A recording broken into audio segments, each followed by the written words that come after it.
Hello, and welcome to today's episode of Saddest Night Out. My name is Roy, and I am the host of this daily podcast, and it's primarily about music and creative culture in London. And of course, because I've got such a good streak of saying this, my next live show is tomorrow, Tuesday the 20th of August at Road Trip and the Workshop on Old Street. Free entry, doors open at 7:30, and there will be music from myself, Kinsoul, Izzy, and Rose White and Jack. So that is Saddest Night Out Live number 3 at Road Trip and the Workshop on Old Street, Tuesday 20th of August.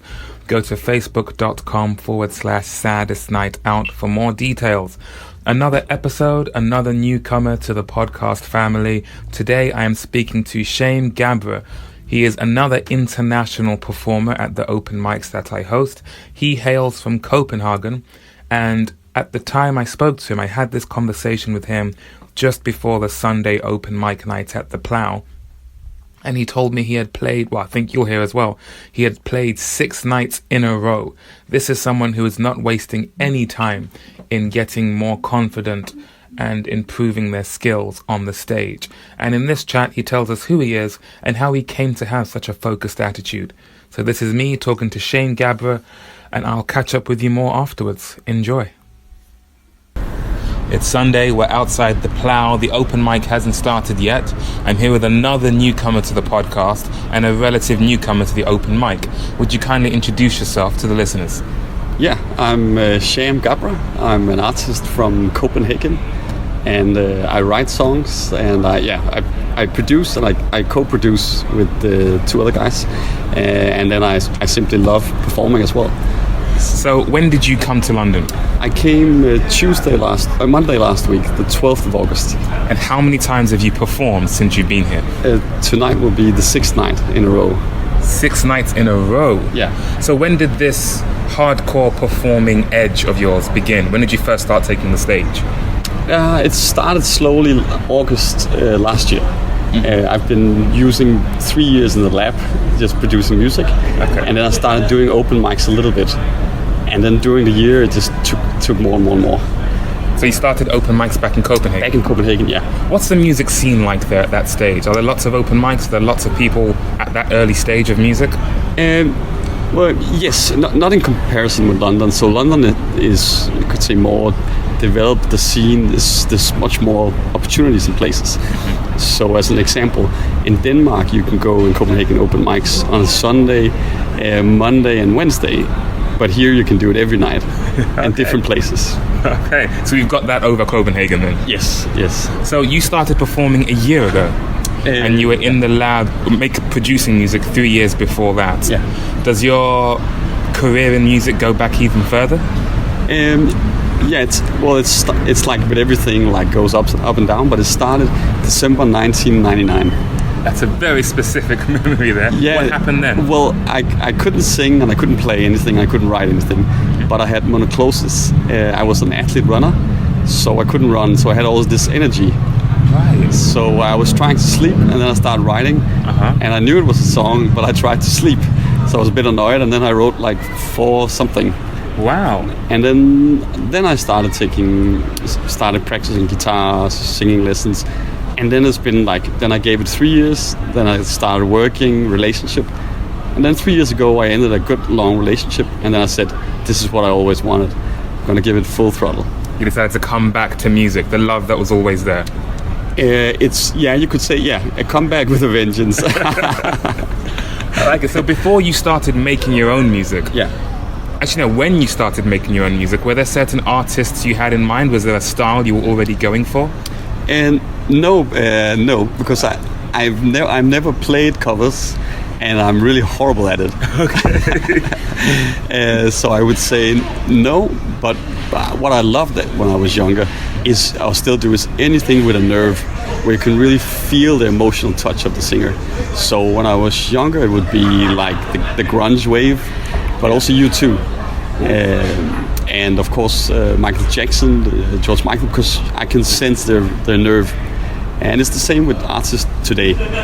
I like anything, rap, classic, if I just feel this touch of emotion. That's what you're looking for? Yeah, that's what I'm looking for. That's what I tried. That's my own aim, to bring out my own emotionality, and then I love rhythm as well. I love to move, so that kind of comes in natural. So you said you started performing in this most recent way the year ago. Yeah. Before that, you spent 3 years in the lab. Yeah. What is the lab, and what were you doing there? Well, the lab just means either at home or a home studio, or a studio at the company where I work, where I found like a place where I could.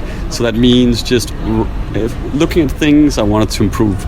So I would be writing things. First, I would just be finding loops, making songs, or I would look at my old songs and I had guitar parts I had written, do that, and then it moved on, became more mature. So I started to say I want to write better. So I looked at all what I thought was the best, and I didn't copy them, but I kind of looked what's the structure, what's the flavor, and then I set a goal, one song a week for a year. And in 3 months I had done that. Then I start moving on to the next week's spot, which would then be how to harmonize, how to make melodies. So Sorry, you said super loud. Yeah, well, it's a drum beat. Just going back. So one song a week for a year. After 3 months, you went into a new weekly challenge, which was and that was to. Then I started taking singing lessons. Okay. So, and I knew specifically what I wanted. So I went to these coaches, and they might have other things to give. But I found one was Robert Lunde from Seattle, and then I found a couple of Danish women in Denmark, and that kind of gave me what I was looking for. But what I didn't get was I wanted to be able to really understand harmonization. So I wanted to go through the whole, you could say, the whole chord wheel, and then be able to just do all of the scales. So I went to a song teacher and said, this is what I want. And then I've been starting to practice that so I get the feel of it, because I believe the different scales have different emotion qualities. That's why but I know I'm good at maybe a few of them. Right. And when I play guitar, I can only play 3 of them. Okay. but on the lab or on the computer, I can do anything. Then I'm free. But that's why I do backing track and guitar. Because there's with the guitar I love to improvise. So I found out once when I did a gig, I played a lot of music and I lost the crowd. And then I guess desperation, I said, give me some keywords. I made a song, I never practiced it, and it always works. So, and I love to do that. And I do that with the guitar. And that's no easy task either. I can't remember any other artist I've had at an open mic who improvised on the guitar with the audience. That was really impressive. Yeah, thanks. So there's quite a clear step-by-step approach that you've had to music this far. Absolutely. What lies ahead? Is it still applying that approach to what you want to do next? Well, next is 2 things clear. I want to say 3 if there's something open. But one thing I'm looking at the moment is to become much better at, you could say, the basic melodies. So I got the harmonies in place, and now I'm kind of working on melodies a cappella, which I'm really bad at. I have good ears, so when I hear it, and if I practice 100 times, I can get it. But I want to be able to know if I do, let's say, if I do a certain melody pattern, I want to be able to do that a cappella, and even improvise it, and know this is the tone. Maybe not absolute, but at least relatively. Meaning so that the intervals are right. So I'm practicing that at the moment. Then second, I organized a concert myself in Copenhagen. Congrats. Because I was tired of like playing 2 tracks. So I organized it, and then I played for 80 minutes. I played 60 tracks and then 2 impros.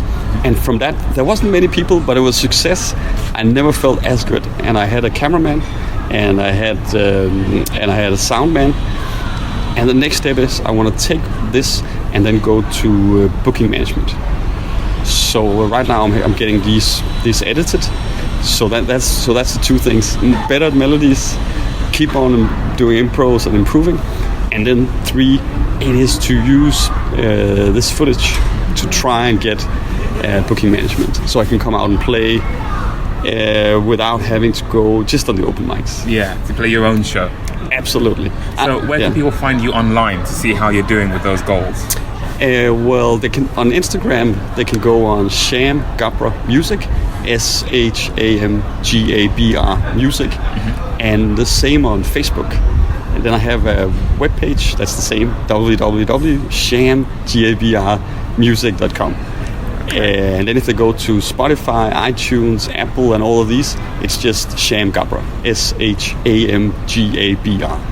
Sham, thank you very much for your time. It's an absolute pleasure, and I will tell everyone you're a wonderful host with an amazing energy and you could say a good resonance to the voice. Thank you. And on that lovely note, thank you, Sham. Good luck with your performance tonight. Thank you so much. Thank you. Thank you. And that was that. Thank you very much, Sham, for talking to me, and apologies for pronouncing your name incorrectly at the open mics. Because his name is spelled S-H-A-M, I have been very guilty of introducing him as Sham, but as you heard yourselves, it's pronounced Sham Gabr. He's a fantastic performer. I've seen him play 3 of my open mic nights now. The first one he played was at the Littleton Arms in Camden when it was an exceptionally busy night, because as well as our open mic night, there was a birthday party and an office party happening, so the whole pub was rammed, full of people who didn't know there was about to be live music, and that can always be a bit intimidating.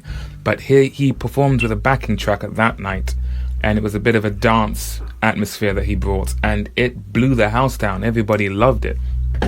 Then I next saw him at the Nelsons in Hoxton, and he played acoustic guitar.